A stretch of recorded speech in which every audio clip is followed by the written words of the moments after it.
যাচ্ছে এই থেকে আপনাদের কাছে আমাদের কিছু কেমন আছেন আমার রাজ্য ত্রিপুরা? এই রাজ্যের শিক্ষিত আত্মশিক্ষিত আন্দোলন কর্মীর ভবিষ্যৎ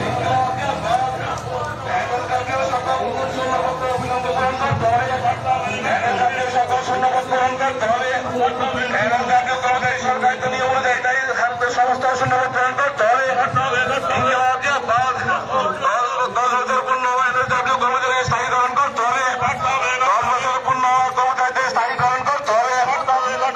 আশা কর্মীদের মাসিক বেতন চালু করতে হবে।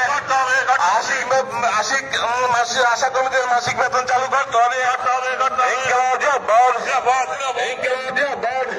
সরকারকে সমস্ত শূন্যপদ পূরণ করতে হবে। রাজ্যব্যাপী 3 দফা কর্মসূচি কর্মসংস্থানের দাবিতে আইনের শাসন পুনঃপ্রতিষ্ঠা করতে নেশার বিরুদ্ধে রাজ্যব্যাপী গণ আন্দোলন করতে গোটা রাজ্যের বন্ধন থেকে শুরু হয়েছে আমাদের পদযাত্রা। ভরপুর হয়ে